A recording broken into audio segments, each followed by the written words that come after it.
ലോകത്തിൽ തന്നെ ഇതുവരെ എവിടെയും കാണാത്ത ഒരു പള്ളിയാണ് നമ്മുടെ എറവ് സെൻറ്റ് തെരേസാസ് ചർച്ച്. കപ്പൽ പള്ളി എന്നാണ് ഇതറിയപ്പെടുന്നത്. അച്ഛാ, എങ്ങനെയാണ് ഇവിടുത്തെ പള്ളിയിലെ വിശേഷങ്ങളൊക്കെ? ഇത് ഒരു 40 വർഷം മുന്നേ അന്നത്തെ വികാരിയായിരുന്ന ഒരു വിൻസെൻഷ്യൽ ഫാദറാണ്. ഇമ്മാനുവൽ റാത്തുപള്ളി എന്ന് പറയുന്നൊരു അച്ഛനാണ് ഇത് ഡിസൈൻ ചെയ്തത്. അത് കപ്പൽപ്പള്ളിയുടെ മോഡൽ ഡിസൈൻ ചെയ്യാനുള്ളൊരു കാരണം ഞാൻ പറഞ്ഞു കേട്ടിരിക്കുക, നമ്മുടെ ക്രൈസ്തവരൊക്കെ അല്ലെങ്കിൽ എല്ലാ മനുഷ്യരും അങ്ങേ ലോകത്തേക്ക് യാത്ര ചെയ്യുന്നവരാണ്.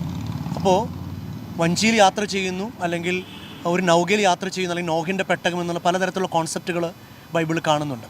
അപ്പോൾ അതിൻ്റെ ഒരു ഓർമ്മയ്ക്കാണ്, ഇതൊരു തീർത്ഥാടന സഭയാണ്, നമ്മുടെ ഈ ലോകത്തിലെ സഭ എന്ന് ഓർമ്മപ്പെടുത്താനാണ് ഈ കപ്പൽ നിർമ്മിച്ചിരിക്കുന്നതാണ് പറഞ്ഞു കേട്ടിരിക്കുന്നത്. അതുകൊണ്ടാണ് ഇത് കപ്പലിൻ്റെ ഷേപ്പിൽ ലോകത്തിലുള്ള ഒരേ ഒരു മോഡൽ, ഫുള്ളായിട്ടും കപ്പലിൻ്റെ ഷേപ്പിൽ ഉള്ളൊരു മോഡൽ ഇത് മാത്രമാണ്. അതുകൊണ്ടാണ് ഇതിനെ കപ്പൽപ്പള്ളി എന്നറിയപ്പെടുക. പക്ഷേ ഇതിൻ്റെ പേര് സെൻറ്റ് തെരേസാസ് ചർച്ച് എറവ് എന്നാണ്.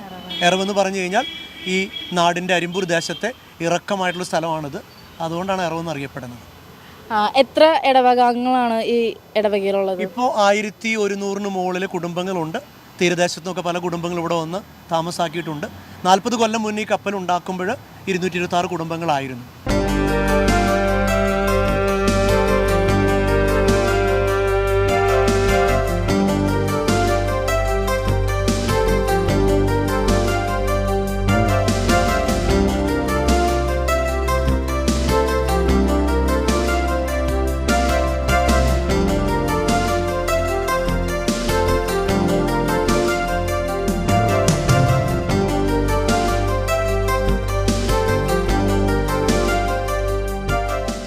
ഇപ്പം അച്ഛൻ പറഞ്ഞല്ലോ 1200ഓളം കുടുംബങ്ങൾ ഇവിടെ ഉണ്ട്. അപ്പോൾ പുതിയ പള്ളി പണിയാൻ പോവാന്നും പറഞ്ഞു. അപ്പം ഈ പള്ളി പൊളിച്ചിട്ടാണോ പുതിയ പള്ളി? ഒരിക്കലും ഇല്ല. കാരണം നമ്മളൊരു മോണ്യുമെൻ്റൽ വാല്യൂ ഉള്ള ഒരു വലിയ കോൺസെപ്റ്റാണ്. ഈ നാട് തന്നെ പറയപ്പെടുന്നത് കപ്പൽപ്പള്ളി എന്നാണ്, ലാൻഡ്മാർക്കായി മാറിയിട്ടുണ്ട്. അപ്പോൾ അതൊരു മോണ്യുമെൻ്റൽ വാല്യൂ ഉള്ളതുകൊണ്ട് തന്നെ അതൊരു ഹിസ്റ്റോറിക്കൽ നോട്ടായിട്ട് നമ്മളത് മെയിൻറ്റെയിൻ ചെയ്യാനാണ് ഉദ്ദേശിക്കുന്നത്.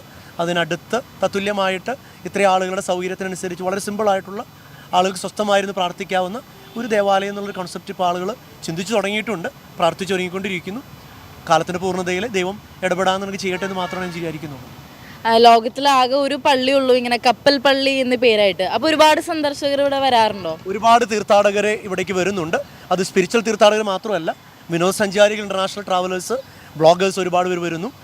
പിന്നെ ഒരു പ്രത്യേകതയുള്ളത്, നോമ്പ് കാലത്ത് തമിഴ്നാട്ടിൽ നിന്നും ആന്ധ്രാപ്രദേശിൽ നിന്നും മഹാരാഷ്ട്രയിൽ നിന്നും അടക്കം ഒരുപാട് തീർത്ഥാടകരുടെ പ്രളയമാണ്. കഴിഞ്ഞ പ്രാവശ്യം ഞാൻ വെറുതെ എൻ്റെ ഒരു കൗതുകത്തിന് കാൽക്കുലേറ്റ് നോക്കിയപ്പോൾ ഒരു 92 വണ്ടികൾ, വലിയ ബസ്സുകൾ ഇവിടെ വന്നു പോകാൻ വന്നിട്ടുണ്ട്. ഒപ്പം കാറ്റീസം പഠിക്കുന്ന പല കുട്ടികളും ഒരു കൗതുകത്തിൻ്റെ പുറത്ത്, പിന്നെ ഇവിടെ തീരദേശത്ത് കടൽ കാണാൻ പോകുന്നവരൊക്കെ ഇഷ്ടംപോലെ വണ്ടികൾ വന്നിറങ്ങി പ്രാർത്ഥിച്ച് ഫോട്ടോസൊക്കെ എടുത്ത് പോകുന്നത് കണ്ടിട്ടുണ്ട്. അപ്പോൾ 2 തരത്തിലും ഇതിന് ഒരു പ്രാധാന്യമുണ്ട്. കാരണം ഒരു സ്ട്രക്ചറൽ വാല്യൂ, ഒപ്പം ഒരു സ്പിരിച്വൽ സെൻറ്റർ. കാരണം കൊച്ചു ത്രേസ്യ പുണ്യവതിയുടെ റോസാപ്പൂക്കളുടെ തിരുനാൾ ആഘോഷിക്കുന്ന ഇടവകയാണ്. ഒരുപാട് ദൈവാനുഗ്രഹങ്ങൾ കൊച്ചു ത്രേസ്യ പുണ്യവതി വഴി ഇവിടുന്ന് ലഭിക്കുന്നുണ്ട് ആളുകൾക്ക്.